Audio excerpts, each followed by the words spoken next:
نحمدہ ونصلی علی رسولہ الکریم، اما بعد فاعوذ باللہ من الشیطان الرجیم، بسم اللہ الرحمن الرحیم۔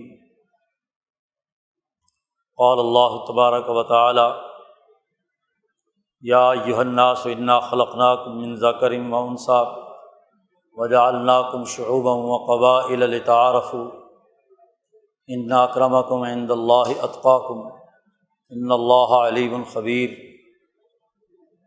وقال النبی صلی اللہ علیہ وسلم: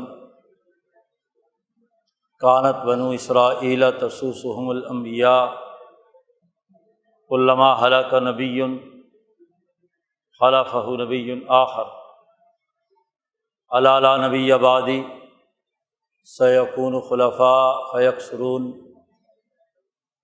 وقال النبی صلی اللہ علیہ وسلم: لا تزال طائفۃ من امتی قائمین علی الحق لا یضرهم من خالفهم۔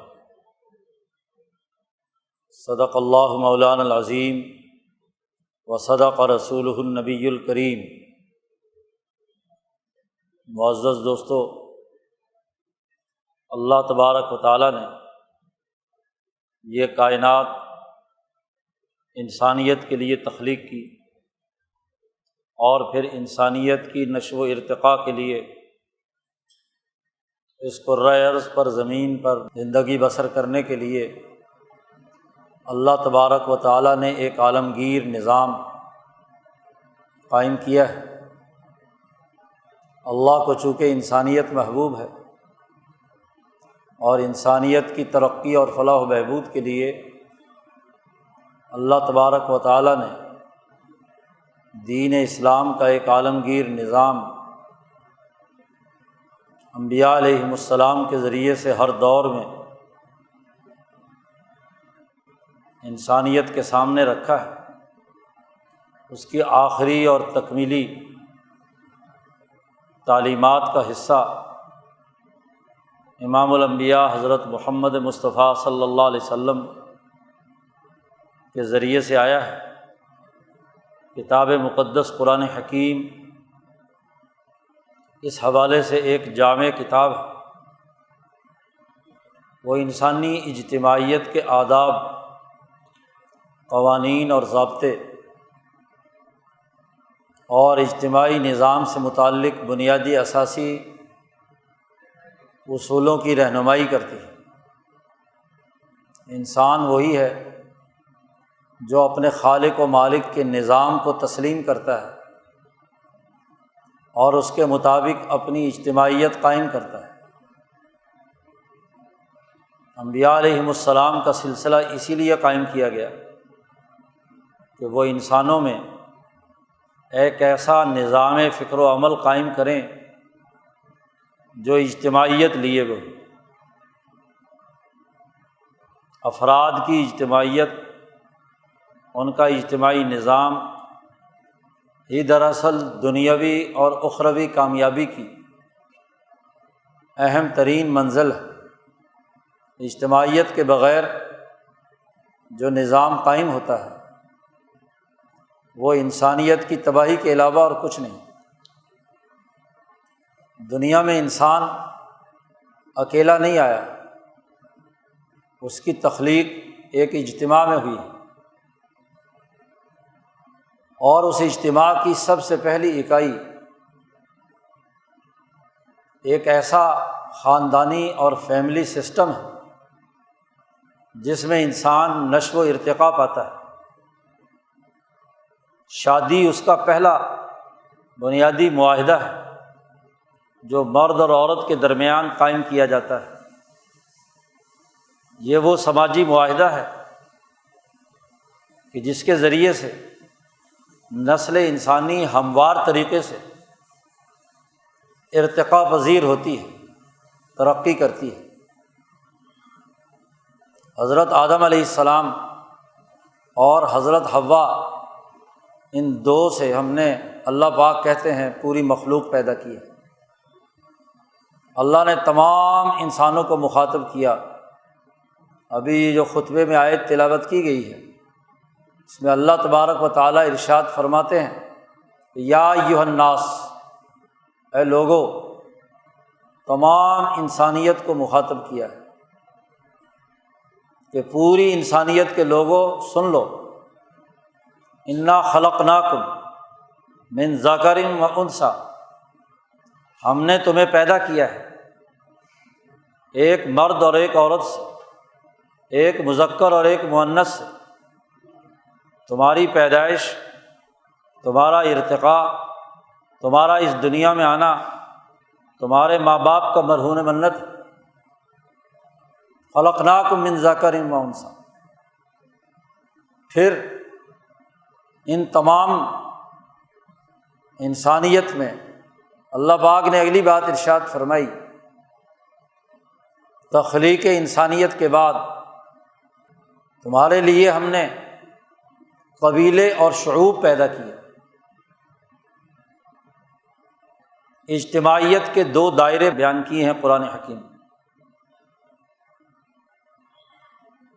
وَجَعَلْنَاكُمْ شُعُوبًا وَقَبَائِلَ، ہم نے تمہارے لیے شعوب اور قبائل پیدا کیے۔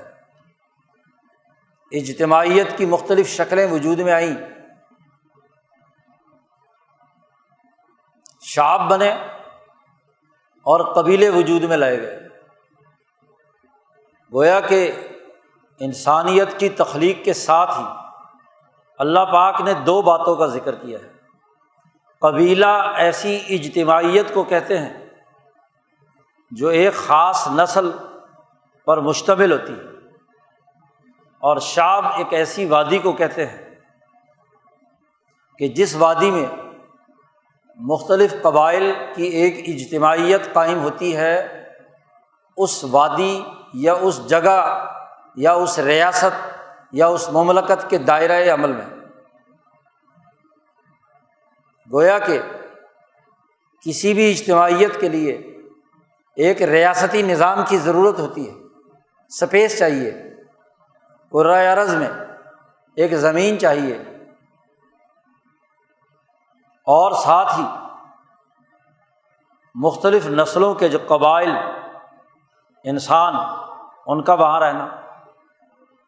تو ریاستی حدود اور نسلی اجتماعیت، قبیلے کی اجتماعیت، مختلف قبائل پیدا کیے، تمام انسانوں کو مخاطب کر کے کہا یا ایھا الناس، اور کس لیے؟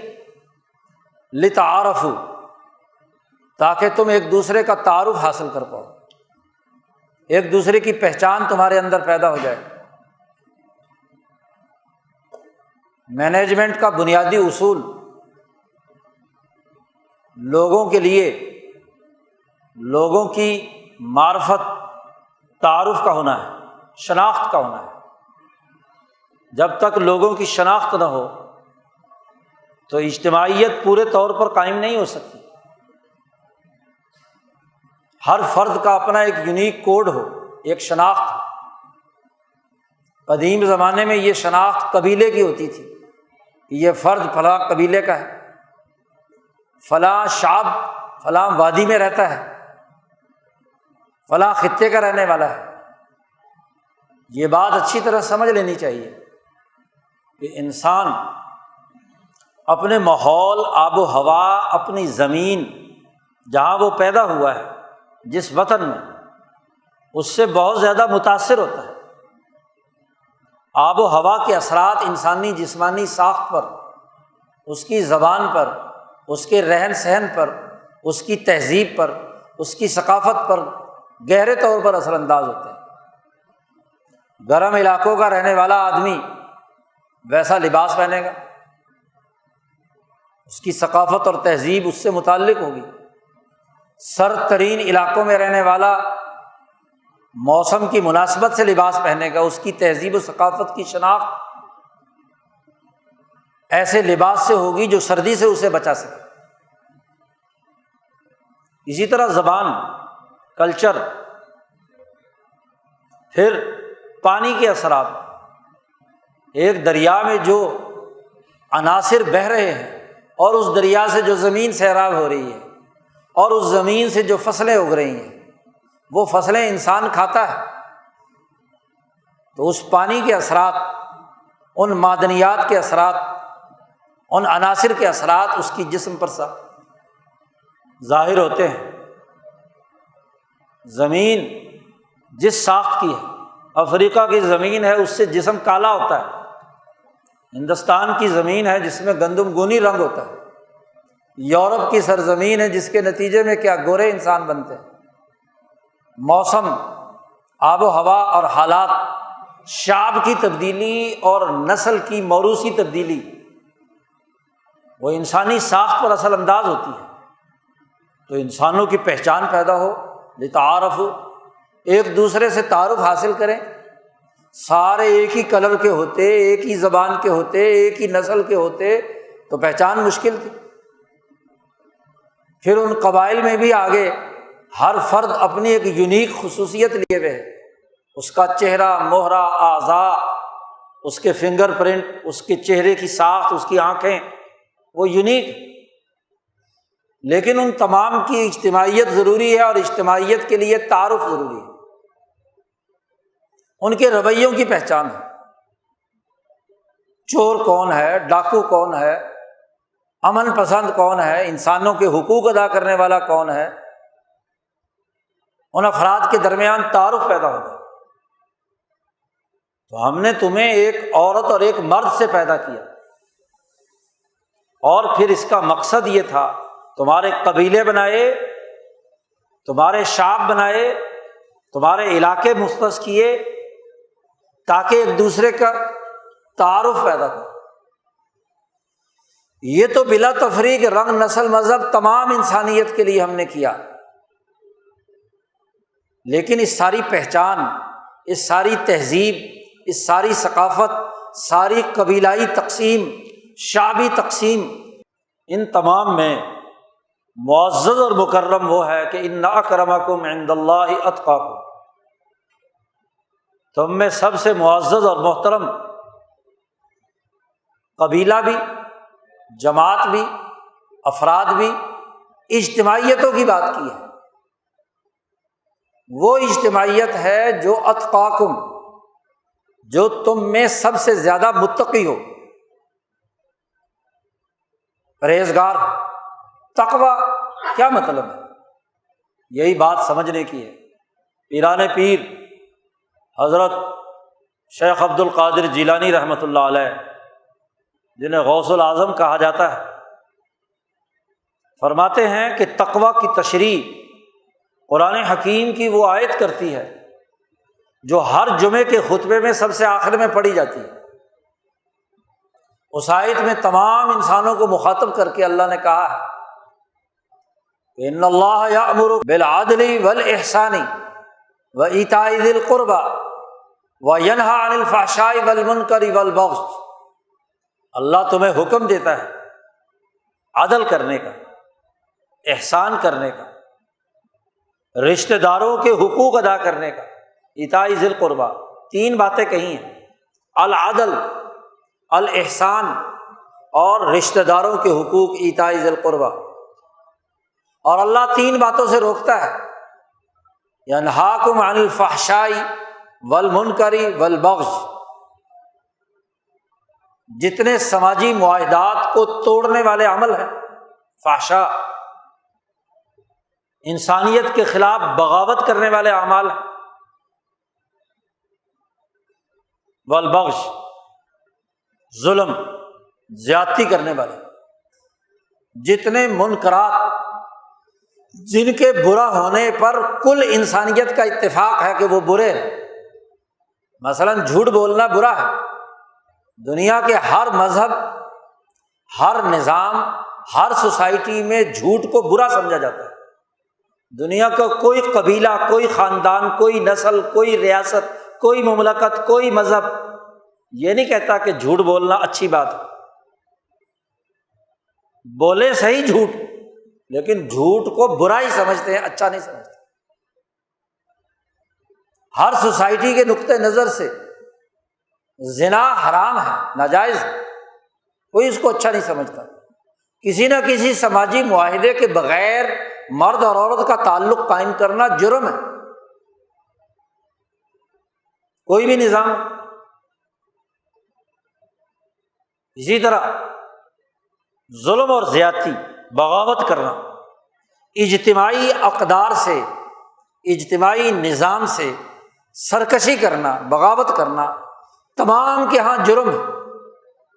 دنیا کی ہر ریاست کے آئین اور دستور میں ریاست کے باغی کے خلاف اقدامات کو جائز قرار دیا گیا، اس کے قتل، اس کی گرفتاری، اس کو سزا دینے کا دنیا کے ہر آئین اور دستور میں آج سے جدید قانون اور آئین کیوں نہ ہو، تمام مذاہب میں یہ تعلیمات ہے۔ تو متقی وہ ہے جو عدل، انسانوں کے درمیان جتنے معاملات طے پائیں وہ عدل کے اصول پر ہو۔ اور عدل کی حقیقت کیا ہے کہ جب بھی انسانوں کے درمیان کوئی معاملہ یا معاہدہ طے پائے تو دونوں کے ساتھ انصاف کیا جائے، ترازو کے دونوں پلڑے برابر ہوں تو وہ عدل کہلاتا ہے۔ عربی زبان میں عدل اس نسبت کو کہتے ہیں جو دو چیزوں کے درمیان بطور مساوات کے ہو۔ اونٹ کے اوپر عرب لوگ سامان اور بوجھ لاد کر چلتے تھے، تو ایک طرف جو بوجھ ہے جو اونٹ کے ایک طرف ڈالا جاتا ہے، دوسری طرف بوجھ ہے، دونوں برابر ہوں تو یہ عدل ہے۔ اور اگر ایک بوجھ زیادہ ہو اور ایک طرف کم ہو، اس کو عربی میں کہتے ہیں ظلم۔ گدھے پر ہو، گھوڑے پر ہو، جانور پر ہو، اونٹ پر ہو، دونوں برابر ہیں تو جانور آسانی اور سہولت سے چلتا ہے، منزل مقصود تک پہنچتا ہے۔ اور ایک طرف پورا بوجھ ڈال دیا جائے اور دوسری طرف نہ ہو تو جانور بھی مصیبت میں اور منزل مقصود بھی دور۔ تو عدل وہ نسبت ہے جس میں دو، اور دنیا کے تمام سماجی معاہدات میں دو یا دو سے زائد فریق ہوتے ہیں۔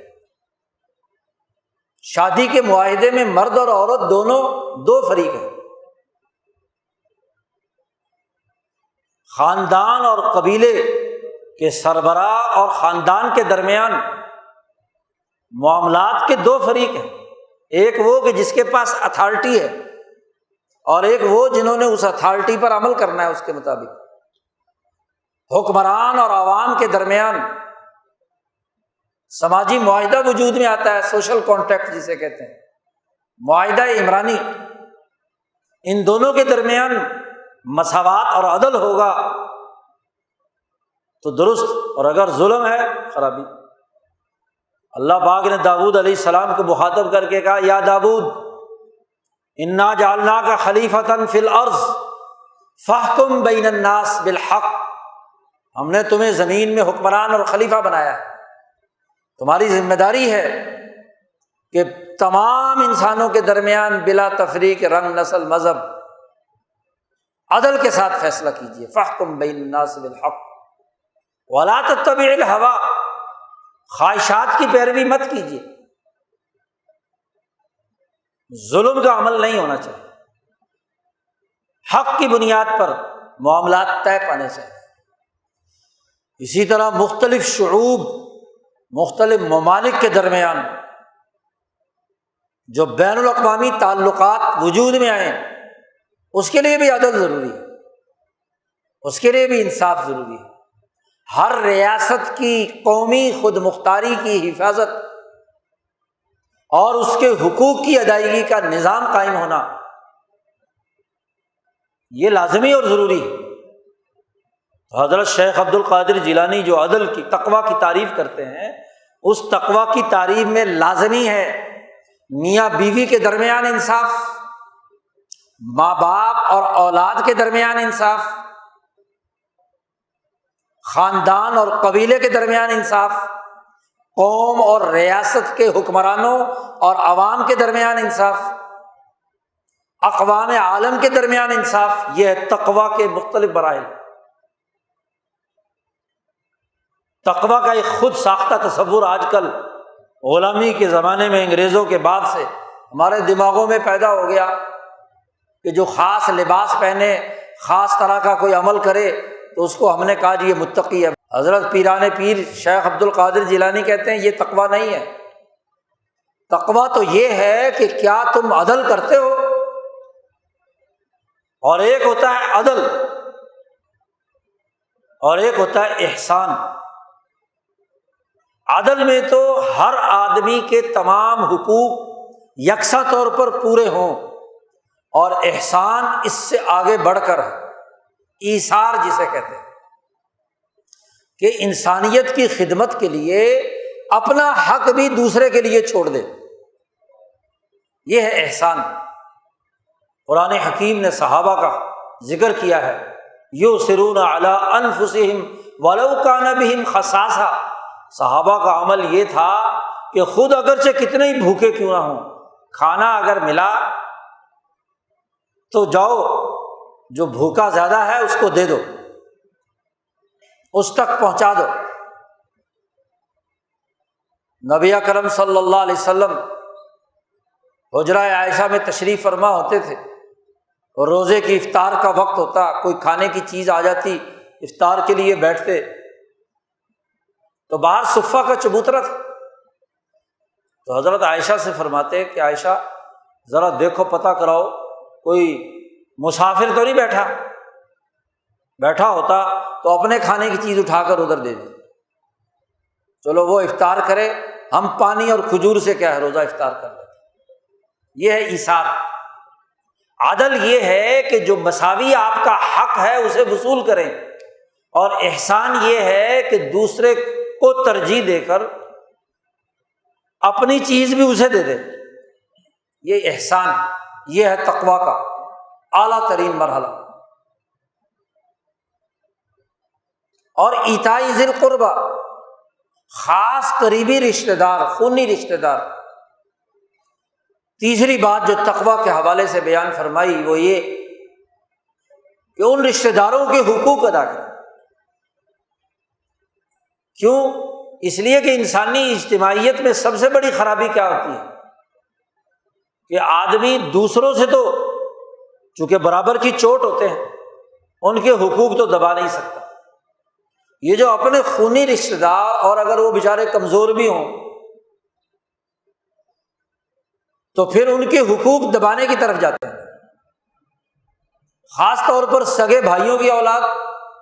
اور پنجابیوں نے تو کام ہی اگلا بڑھا دیا، شریکہ ہے جی ہمارا، اسے جس کو جو خون کا رشتہ دار ہے، ایک دادے کی اولاد ہے، ایک باپ کی اولاد ہے، اسے شریکہ بنا دیا، اور شریکے کی لڑائی کو ہر وقت جھگڑے کی جگہ بنا دیا کہ جی ہر بات میں پھڈا، دیوار بنانے میں، مکان بنانے میں، زمین جائیداد میں، دوسرے کی جائیداد پر قبضہ کرنے میں۔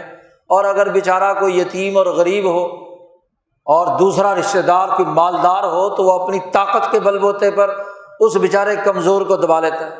حالانکہ اللہ یہاں العدل والاحسان فرما چکا، لیکن ساتھ ہی ایتاء ذی القربی ضرور کہا کہ رشتے جو خونی رشتے ہیں ان میں خاص طور پر ان کا حق ادا کرے، حقوق ادا کرے۔ تو خونی رشتہ داروں کے حقوق ادا کرنا، اپنے خاندان کے حقوق ادا کرنا، نہ صرف اپنی چھتری کے نیچے ماں باپ، اپنی اولاد اور اپنے کام کاج کرنے والے لوگوں کے حقوق کا لحاظ رکھیں، بلکہ رشتہ دار، ایتاء ذی القربی۔ خاندانی نظام میں مرد، عورت، اولاد اور اس گھر کے کام کاج کرنے والے ملازمین۔ امام شاہ ولی اللہ فرماتے ہیں گھر کی اجتماعیت 4 چیزوں سے بنتی ہے: ابا جان، اماں جان، اولاد اور گھر کے کام کاج کرنے والے جو ملازمین ہیں، خادمین ہیں۔ چاروں کے یکساں حقوق، ان کی ضروریات پوری کرنا، ان کے حقوق ادا کرنا، ان کی اجتماعیت برقرار رکھنا، خاندانی نظام مضبوط بنانا۔ اس لیے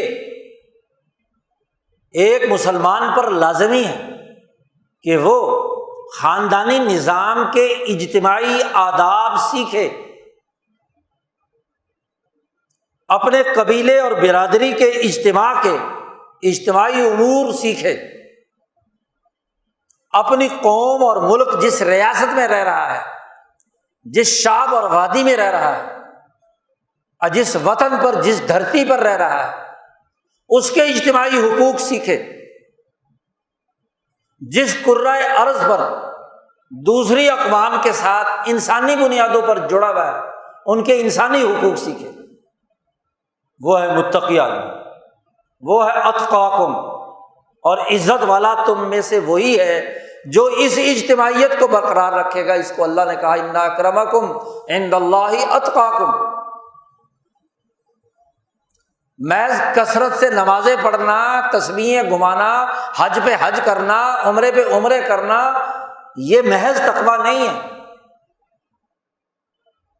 بلکہ ان عبادات کے نتیجے میں یہ اخلاق پیدا ہوں جس سے وہ انسانیت کے درمیان عدل، امن، معاشی خوشحالی اور ترقی کے لیے کردار ادا کرے۔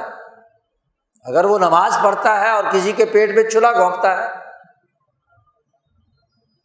نماز پڑھتا ہے، قتل و غارت گری کا ارتکاب کرتا ہے، نمازی اور حاجی ہے، کاروبار اور لین دین میں ڈنڈی مارتا ہے، جھوٹ بولتا ہے، بددیانتی کرتا ہے، اجتماعی حقوق توڑتا ہے، تو غلط ہے۔ اس کی نماز نے کوئی اثر نہیں کیا، اس کی عبادت نے کوئی نتیجہ پیدا نہیں کیا، اس کو عدل و انصاف والا نہیں بنایا۔ اس لیے لازمی اور ضروری ہے کہ ایک مسلمان اجتماعیت کے آداب سیکھے،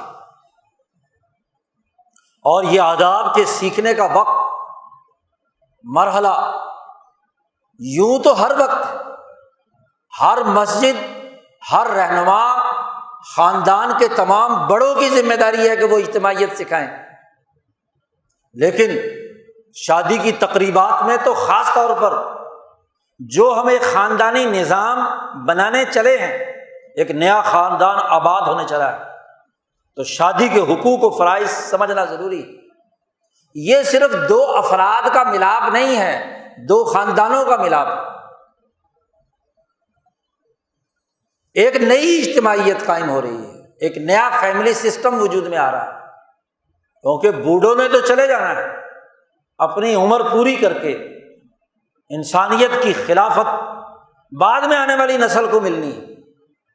تو وہ نسل جس سے آدم کی اولاد آگے بڑھتی ہے، اس کی اجتماعیت کے آداب کیا ہے؟ اس کے لیے لازمی اور ضروری ہے، شریعت نے کہا کہ خاندانی نظام میں ماں باپ اور اولاد کے حقوق معلوم ہوں، میاں بیوی کو ایک دوسرے کے حقوق معلوم ہوں، مرد اور عورت کے حقوق معلوم ہوں۔ یہ آج 300 سالہ انگریز سامراج کی غلامی کے بھیانک نتائج ہیں کہ ہمارا خاندانی نظام توڑنے کے لیے اقدامات کیے جا رہے ہیں۔ خاندان آزاد ہوں تو ان سے اجتماع وجود میں آتا ہے۔ آزادی کا مطلب کیا ہے؟ کہ جن کی معیشت آزاد ہو، وہ اپنے پاؤں پر کھڑے ہو کر اپنا رزق اور اپنے وسائل خود حاصل کرنے کی صلاحیت رکھتے ہیں، انہیں کاروبار کرنا آتا ہو، تجارت ہے، صنعت ہے، زراعت ہے، کوئی اور پیشہ ہے۔ جو دوسرے کے پیچھے بھیک مانگتا ہے، قرضوں کی معیشت، دوسروں کے تابع ہے، وہ اپنے فیصلے خود نہیں کر سکتا، تو اس بیچارے میں کیا آزادی ہے؟ اسی لیے تمام صوفیاء نے ایک مسلمان اجتماعیت کے لیے، ہر خاندان کے لیے، ہر قومی زندگی کے لیے اپنے وسائل خود اپنی محنت و مشقت سے کما کر پورا کرنے کو لازمی قرار دیا۔ نبی اکرم صلی اللہ علیہ وسلم مسجد نبوی میں وعظ فرما رہے ہیں، لوگ بیٹھے ہیں، ایک نوجوان اپنے کندھے پہ کوہاڑی اور رسا وسا لے کر مزدوری کرنے کے لیے جنگل کی طرف جا رہا ہے، تو پیچھے بیٹھا ہوا ایک صحابی نے دوسرے صحابی سے کہا کہ دیکھو یہ نوجوان کتنا محروم ہے کہ امام الانبیاء حضرت محمد مصطفیٰ صلی اللہ علیہ وسلم واعظ کہہ رہے ہیں اور یہ دنیا کمانے کے لیے باہر جا رہا ہے، اس کو تو حضور کے واعظ میں شرکت کرنی چاہیے۔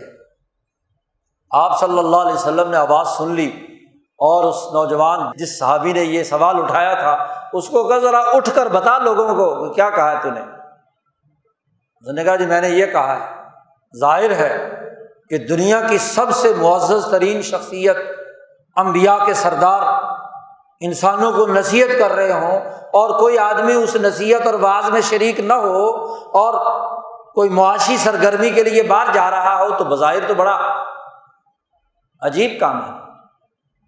یہی اعتراض انہوں نے کیا تو نبی اکرم صلی اللہ علیہ وسلم نے فرمایا سن لو، اگر یہ نوجوان اپنے بوڑھے ماں باپ کے لیے روٹی کمانے کے جا رہا ہے، اپنے چھوٹے چھوٹے بچوں کی روٹی اور بیوی کے لیے روٹی کمانے جا رہا ہے، تو یہ بھی ایسے ہی فی سبیل اللہ جیسے تم یہاں فی سبیل اللہ بیٹھے ہو، کوئی فرق نہیں۔ اور اگر یہ محض دولت کمانے، بینک بیلنس بڑھانے، سب کچھ موجود ہے، پھر مزید دولت کمانے کے چکر میں سرمایہ پرستی کے مرض میں مبتلا ہے، زیادہ سے زیادہ دنیا جمع ہو جائے، تو پھر تم فی سبیل اللہ ہو، یہ فی سبیل الدنیا۔ تو رزق حلال کمانا یہ تقویٰ کے بنیادی امور میں سے، اجتماعی تقاضوں کا لحاظ رکھنا یہ بنیادی امور میں سے۔ آج یہ اجتماعی نظام ہمارے دماغوں سے نکل گیا، رزق حلال کمانا ہمارے نزدیک اس کی اہمیت ہی نہیں رہی، رزق کمانا جیسے چاہے مرضی کمائے، سرمایہ پرستی کے مرض میں مبتلا۔ پچھلے 200-250 سال سے ہماری سوسائٹی جب سے ایسٹ انڈیا کمپنی کی غلام بنی، برطانوی سامراج کی غلام بنی، انہوں نے ہمارے فیصلے کرنا شروع کیے تو ہمارے دماغوں سے انسانیت نکل گئی، خاندانیت نکل گئی، اجتماعیت نکل گئی، عدل ختم ہو گیا، احسان ختم ہو گیا، رشتہ داروں کے حقوق ٹوٹنے لگے۔ اور آج اس اجتماعیت کو ٹوٹنے کی قانون سازی بھی ہو رہی ہے۔ آج بھی غلامی کے زمانے کا قانون اور نظام آپ پر مسلط ہے، ظلم کا، انسانیت دشمنی کا، انسانی حقوق کو توڑنے کا۔ اب نبی اکرم صلی اللہ علیہ وسلم نے انسانیت کے لیے جو نظام بنایا اس میں ایک خاندانی نظام ہے، جس میں خاندان کے افراد مشترکہ طور پر ایک دوسرے کے دکھ سکھ میں، ایک دوسرے کی ضروریات میں، ایک دوسرے کے حقوق کی ادائیگی کے لیے کردار ادا کرتے تھے۔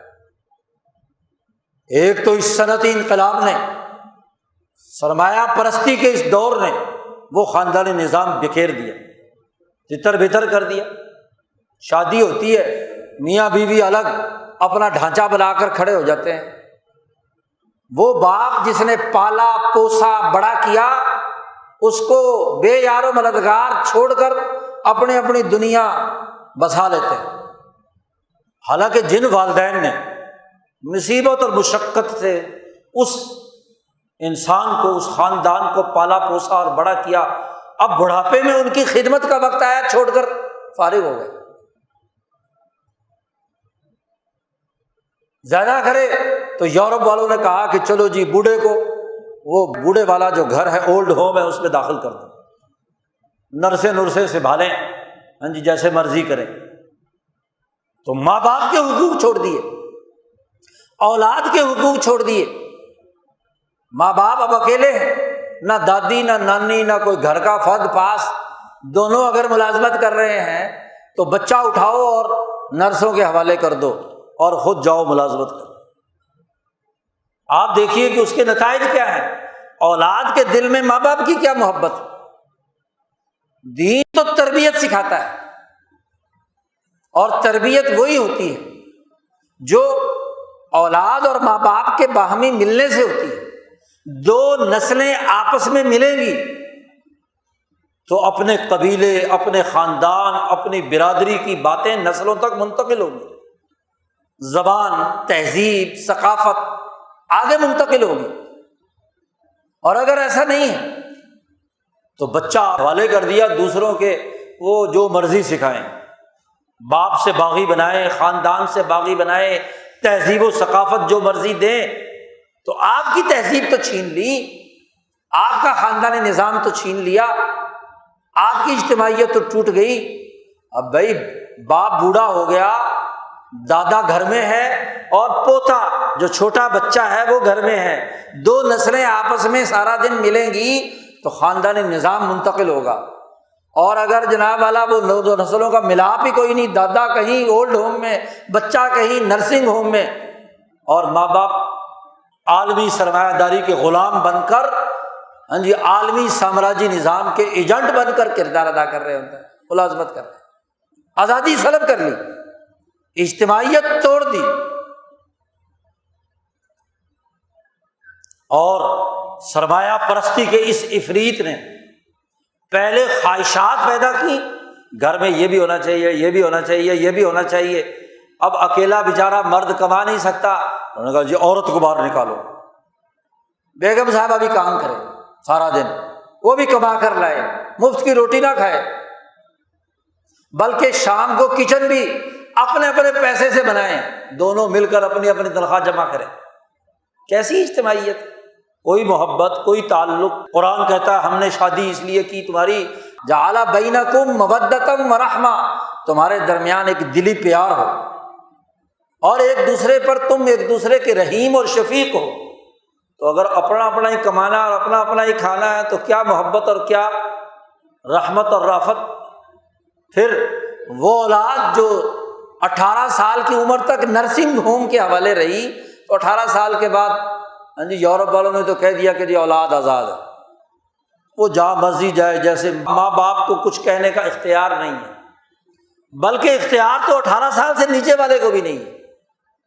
امریکہ کینیڈا میں چلے جاؤ جی، نسل کو ہے اختیار، کسی بچے کو تم نے تھپڑ مار دیا پولیس آئے گی اور پکڑ کے لے جائے گی، گھر بھی تمہارا فارغ، سب کچھ۔ اور ماشاءاللہ پاکستانی بھی اب اس کے نقش قدم پر چلنے لگے ہیں۔ یہ ساری حکومتیں اور یہ اپوزیشن اپنے مفاد کے لیے تو لڑتی ہیں۔ ابھی بجٹ اجلاس کے ساتھ جو بل پاس کیا ہے انہوں نے اسلام آباد کے لیے، گھریلو تشدد کے نام پر خاندانی نظام کو اجاڑنے کے لیے فیصلہ کیا گیا کہ جی بچوں پر تشدد ہوتا ہے، بچے پروٹیکشن کمیٹی کے سامنے ایک افسر مقرر ہوگا، اس کو فون کرے تو ماں باپ کو پکڑ کے لے جائیں گے۔ پاکستان میں بھی اب تمہارے ساتھ یہی ہوگا، اور اس کے آخر میں لکھا ہوا ہے کہ جی ہر صوبے کو یہ بل پاس کرنا ہے، آپ کا قانون ہے، یہ ضابطہ ہے۔ نبی اکرم صلی اللہ علیہ وسلم تو فرماتے ہیں کہ بچہ 10 سال کی عمر کا ہو جائے اور نماز نہ پڑھے تو اس کی مسواک سے پٹائی کرو، ضرباً غیر مبرح، پٹائی کا حکم دیا ہے تربیت کے لیے۔ اور بچے کو اگر پٹائی کی نماز پڑھنے کے لیے تو اس نے فون کر دیا کہ ابا جان نے مجھے تشدد کا نشانہ بنایا ہے، تو پکڑو ابا جان کو لے جاؤ۔ نبی اکرم صلی اللہ علیہ وسلم نے فرمایا کہ عورت جو گھر میں ہے اگر کسی غیر مرد سے کوئی تعلق قائم کرتی ہے تو قرآن کی آیت ہے کہ اس کو اپنے بستر سے جدا کرو تنبیہ کے لیے، اور اگر پھر بھی باز نہیں آتی، دوسری دفعہ حرکت کرتی ہے تو پٹائی کرو۔ قرآن کہتا ہے فَإِنْ أَطَعْنَكُمْ، اگر وہ اطاعت کر لیں تو ٹھیک ہے، ورنہ اس کو جدا کر دو۔ قرآن نص سے قطعی کہہ رہی ہے اجتماعیت برقرار رکھنے کے لیے۔ دنیا کی ہر اجتماعیت کا ایک سربراہ ہوتا ہے، اور وہ سربراہ مرد ہے، اور الرجال قوامون علی النساء۔ کیوں؟ اس لیے کہ جیب اس کی ڈھیلی ہوتی ہے، جو خرچہ دے گا فیصلہ اور ڈیسیژن میکنگ بھی اس کی ہوگی۔ لیکن دوسری طرف مرد کو کہہ دیا کہ خبردار تم عورت پر ظلم نہیں کر سکتے، خیرکم لأہلہ، تم میں سب سے بہتر وہ ہے جو اپنے بیوی بچوں کے لیے بہتر ہو۔ یہ نہ ہو کہ ساری دنیا میں تو شریف بنا ہوا ہو، گھر میں آئے تو شیر کی طرح دھاڑتا ہوا ہو، ڈنڈا اٹھایا ہوا اور پٹائی شروع کر دے۔ بغیر کسی وجہ کے بیوی کو مارنا جرم ہے، ایک خاتون نبی اکرم صلی اللہ علیہ وسلم کے پاس مشورہ کرنے آئی کہ رشتے آئے ہیں دو، ایک حضرت معاویہ ابن ابی سفیان رضی اللہ تعالیٰ عنہ کا رشتہ آیا ہے، پیغام بے نکاح انہوں نے بھیجا ہے، اور ایک ابو جہل کا، بتائیے میں ان دونوں میں سے کس سے شادی کروں؟ حضرت امیر معاویہ ابھی نئے نئے مسلمان ہو کر مکہ سے بھاگ کر ادھر آئے تھے، ان کے باپ ابو سفیان نے انہیں گھر سے نکال دیا تھا، کوئی مال وال کچھ نہیں تھا ان کے پاس۔ تو حضور نے فرمایا اما معاویہ فسعلوکن، معاویہ تو فقیر آدمی ہے، اس کے پاس تیرا خرچہ اٹھانے کے پیسے نہیں ہیں، لہذا اس سے کیا شادی کر کے کیا کرے گی؟ گھر کا خرچہ دینے والا تو ہونا خاوند۔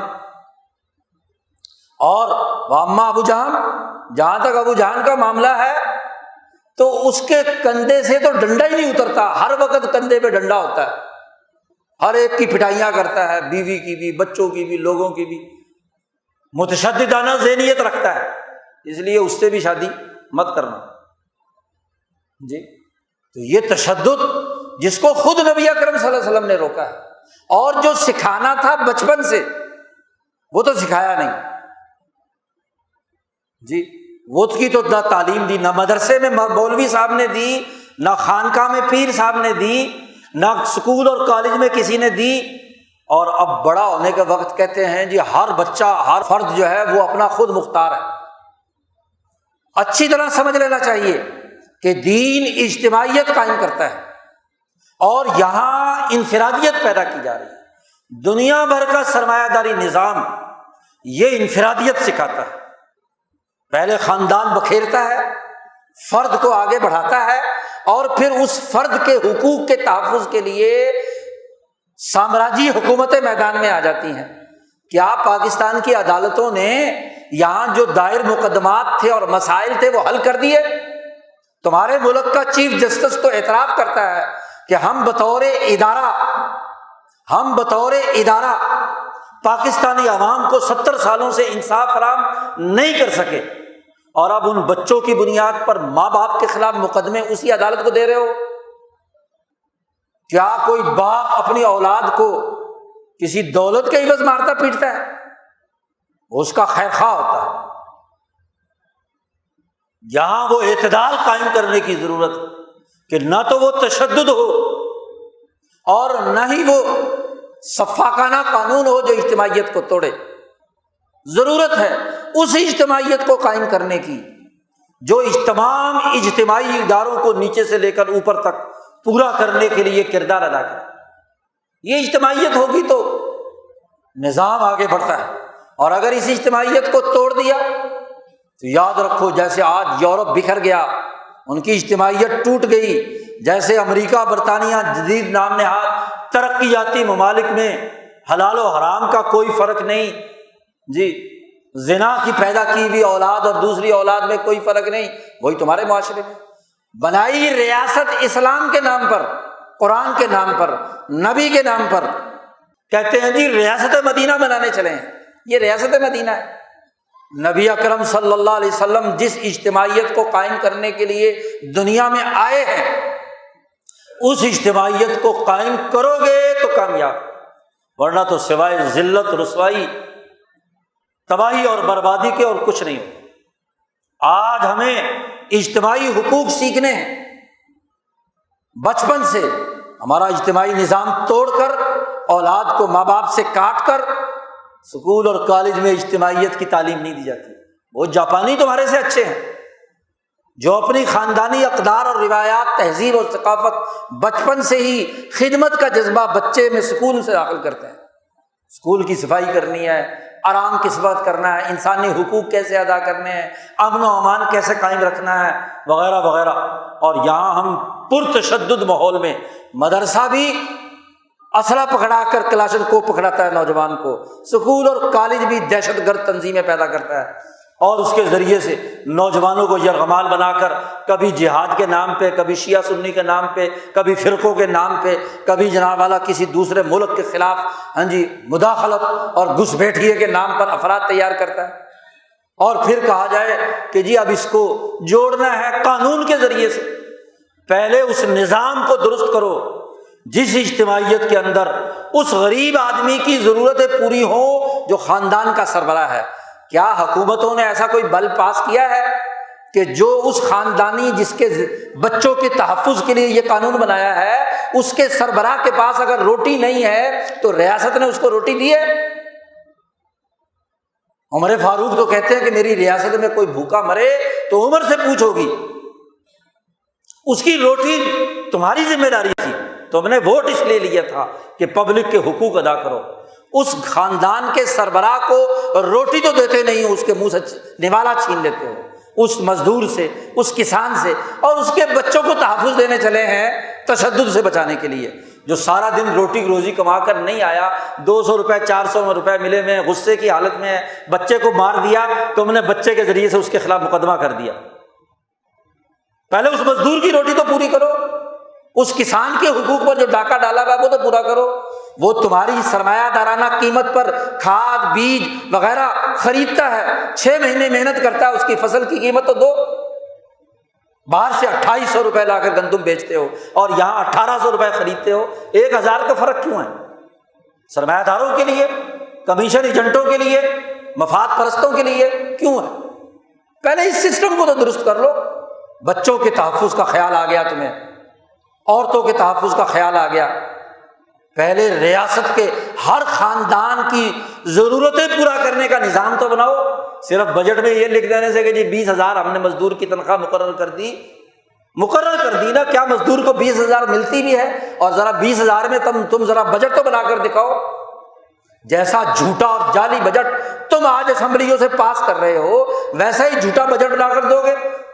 جتنی بجلی تم نے مہنگی کی ہے، جتنے تم نے کھاد مہنگی کی ہے، جتنی تم نے پانی مہنگا کیا ہے، گیس مہنگی کی ہے، اس میں 20,000 میں گھر چلتا ہے؟ چلا کر دکھاؤ۔ اس کے حقوق کے لیے تو کوئی قانون سازی نہیں ہے، اور اس مزدور کے اس بچے کو اس نے ایک چپت رسید کر دی تو اس کے بنیاد پر مقدمہ دائر ہو جائے گا۔ اس سے بڑی خرابی کی بات کیا ہو؟ تو آج اجتماعیت اور اجتماعی حقوق کو سمجھنا، اس کے مطابق دین اسلام کی تعلیمات کو سمجھنا ہر مسلمان کی ذمہ داری۔ اللہ تبارک و تعالی ہمیں دین کی اس اجتماعیت کو سیکھنے اور اس کے مطابق کردار ادا کرنے کی توفیق عطا فرمائے۔ وآخر دعوانا ان الحمد للہ رب العالمین۔